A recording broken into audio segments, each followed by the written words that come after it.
तो अब हम बात करेंगे treatment option and advances ALL में क्या होते हैं। सो डॉक्टर नीरज, आप बच्चों में बताइए कि आजकल कौन सी न्यू थेरेपीज आई है जो बच्चों के लिए बहुत फायदा करती है। ALL के treatment options have evolved over a period of time. So सबसे इम्पोर्टेंट स्टिल आज की डेट में कीमोथेरेपी ही है। एज डॉक्टर पारस सेड कि सक्सेस रेट्स बहुत अच्छे हैं and in paediatric cases success rates और भी बेटर है। सो जैसे उन्होंने बताया 60 to 70% एडल्ट में, पीडियाट्रिक्स में it reaches up to 85 to 90% in some cases. So जो बैकबोन है अभी भी कीमोथेरेपी की है। कीमोथेरेपी के अलावा जो न्यूअर ऑप्शंस हैं, टारगेटेड थेरेपीज, इम्यूनोथेरेपीज आ गई हैं, बोन मैरो ट्रांसप्लांट ऑप्शंस होता है और उसके ऊपर भी cellular therapies like CAR-T therapies options available हैं। बट स्टिल हम जो फर्स्ट लाइन ट्रीटमेंट है किसी भी एएलएल का बच्चों में is chemotherapy and in some cases directly immunotherapy. अगर हम बात करें इन्फेंटाइल, जो बच्चे 6 months एंड बिलो के हैं, उनमें भी कई बार ये ब्लड कैंसर आता है। सो उसमें हम directly immunotherapy and bone marrow transplant के लिए प्रोसीड करते हैं। ओके सर, तो डॉक्टर पारस आप क्या बताना चाहोगे ट्रीटमेंट के ऑप्शन में एडल्ट्स के लिए? सो बेसिकली जो एडल्ट्स में हम लोग जो ट्रीटमेंट अप्रोच जो हम लोग अपनाते हैं, mainly it depends on the patient's general condition. Patient का एज ग्रुप यहाँ पे बहुत ही इंपॉर्टेंट होते हैं। एज डॉक्टर नीरज सेड कि there are the 2 protocol, mainly one is paediatric based protocol and adult based protocol. क्योंकि क्या होता है कि जो पीडियाट्रिक चिल्ड्रन बच्चे होते हैं उनकी कीमोथेरेपी सहन करने की क्षमता एडल्ट के कंपेरिजन में बहुत ज़्यादा होती है। तो हम मोर इंटेंसिवली ज़्यादा तेज कीमोथेरेपी से हम लोग बच्चों को ट्रीट करते हैं, इसलिए उनमें आउटकम भी बेटर होते हैं। लेकिन सेम कीमोथेरेपी हम लोग अडल्ट में नहीं दे पाते। वो हम लोग एज ग्रुप के हिसाब से डिवाइड करते हैं।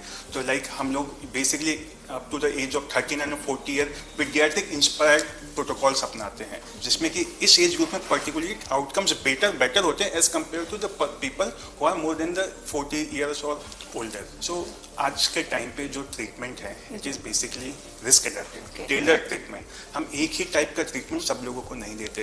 Basically we call it the precision medicine. Individualise treatment for each and every patient, सबका अलग अलग होता है। अगर हमको लगता है कि हाँ ये पेशेंट को हम ये थेरेपी देने से इसके आउटकम बेटर होंगे। सेकेंड चीज़, ये also treatment depends on your genetic profiles. If आपके अंदर में किसी टाइप के हमको कोई टारगेटेबल म्यूटेशंस मिल रहे हैं, है ना, लाइक पीएच पॉजिटिव, तो हमारे पास उसके लिए बहुत ही अच्छी टीकेआई थेरेपीज हैं। तो क्या होता है कि इस टाइप में हम लोग फिर क्या करते हैं कि हम लोग टारगेटेड थेरेपी देते हैं और जो कीमोथेरेपी की इंटेंसिटी कम कर देते हैं, जिससे पेशेंट्स को, जो इंसान सोचते हैं कीमोथेरेपी देने से बहुत कॉम्प्लिकेशंस होते हैं, आगे जाके इससे दिक्कतें होती है, तो ये सारी की सारी चीज़ें कम हो जाती हैं। इस बोन मैरो ट्रांसएस्ट्री और नॉट, तो हम अब डिस्कस करेंगे कि एएलएल वाले पेशेंट को बोन मैरो करवाना जरूरी है या नहीं। तो डॉक्टर पारस आप बताइए दर्शकों को कि क्या इसमें ट्रांसप्लांट करवाना चाहिए एएलएल में या नहीं? सो डेफिनेटली एक बात मैं आप लोगों को बताना चाहूँगा कि हर एएलएल के मरीज को बोन मैरो ट्रांसप्लांट की ज़रूरत नहीं पड़ती। बोन मैरो ट्रांसप्लांट हम लोग उन्हीं पेशेंट्स को एडवाइस करते हैं जिनकी genetic profile high risk disease होती है, जिसमें कि प्रॉपर कीमोथेरेपी या इम्यूनोथेरेपी देने के बाद भी बीमारी के वापस आने के चांसेस ज़्यादा होते हैं।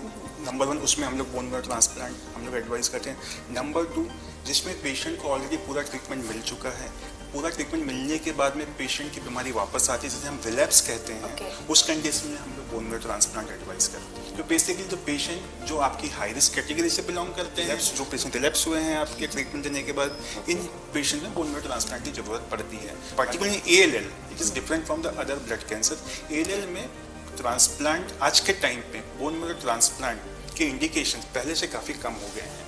Okay, so doctor Neeraj